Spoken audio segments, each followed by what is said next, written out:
Bismillahirrahmanirrahim. Assalamualaikum warahmatullahi wabarakatuh. Puji beserta syukur marilah kita panjatkan kepada Allah Subhanahu wa Ta'ala yang telah memberikan beribu-ribu nikmat kepada kita semua. Tidak lupa selawat dan salam tercurahkan kepada Nabi Muhammad SAW, keluarganya beserta sahabat.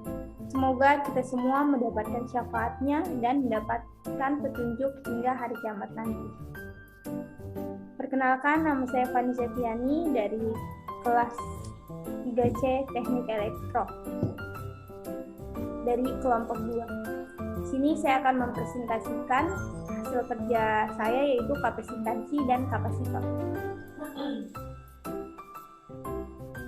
Dengan NIM 10 58 21 10 74 20.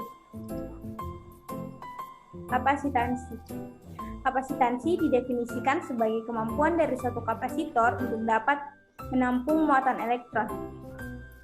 Coulombs pada abad 18 menghitung bahwa satu coulomb sama dengan 6,25 dikali 1018 elektron.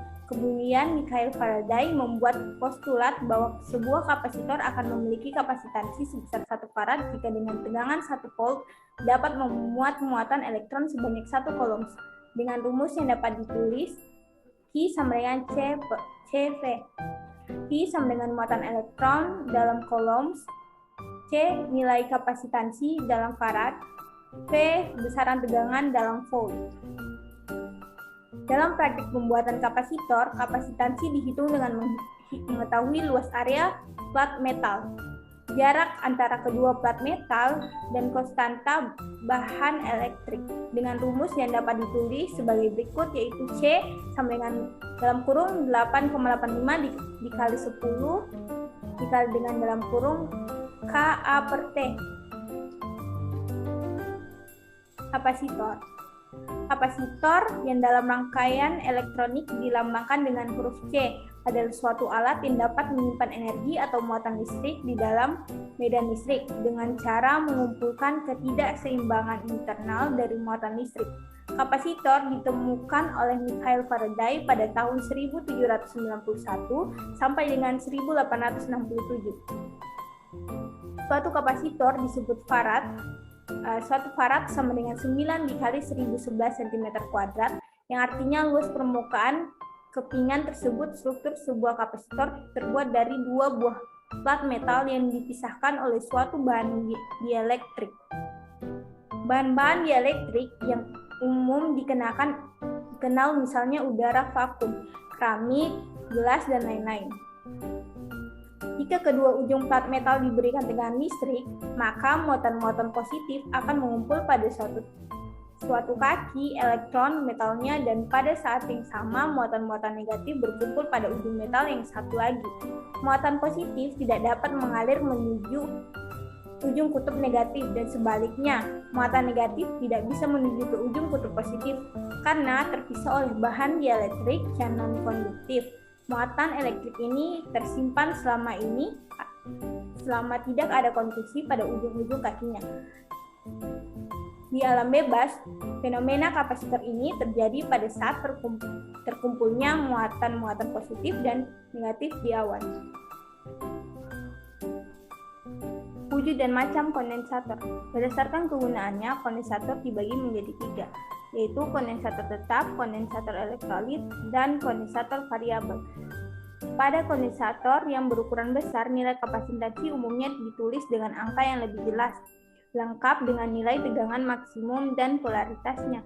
Misalnya pada kapasitor Elko dengan jelas tertulis kapasitas sebesar 100 mikrofarad 25 volt, yang artinya kapasitansi kondensator tersebut memiliki nilai kapasitansi 100 mikrofarad dengan tegangan kerja maksimal yang diperolehkan sebesar 25 volt.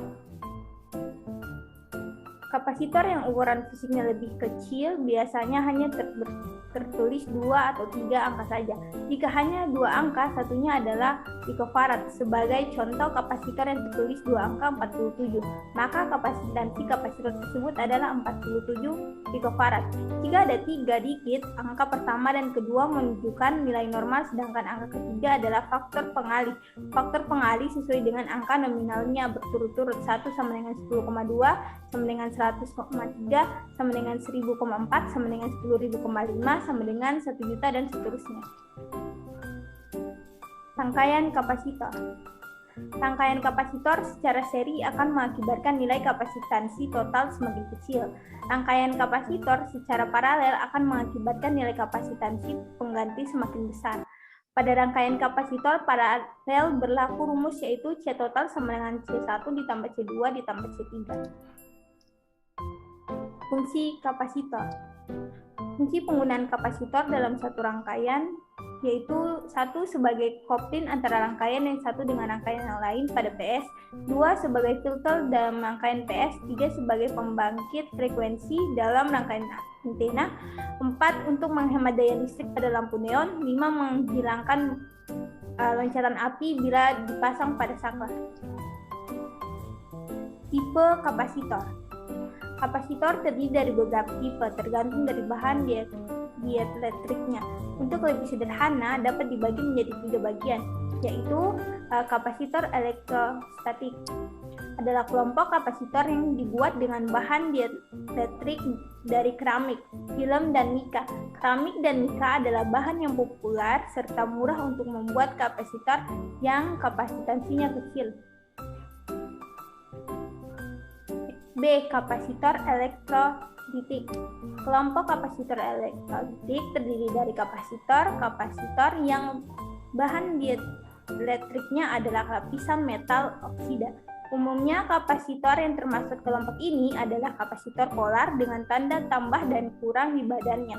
Mengapa kapasitor ini dapat memiliki polaritas adalah karena proses pembuatannya menggunakan elektrolisa sehingga terbentuk kutub positif dan anoda dan kutub negatif katoda. C. Kapasitor elektrosemikal. Termaksud kapasitor jenis ini adalah baterai dan acu. Pada kenyataannya, baterai dan acu adalah kapasitor yang sangat baik karena memiliki kapasitansi yang besar dan arus bocor yang sangat kecil. Tipe kapasitor jenis ini juga masih dalam pembangunan untuk mendapatkan kapasitansi yang besar namun kecil dan ringan, misalnya untuk aplikasi mobil elektrik dan telepon seluler. Mungkin hanya itu yang dapat saya sampaikan. Kurang dan lebihnya mohon dimaafkan. Wassalamualaikum warahmatullahi wabarakatuh.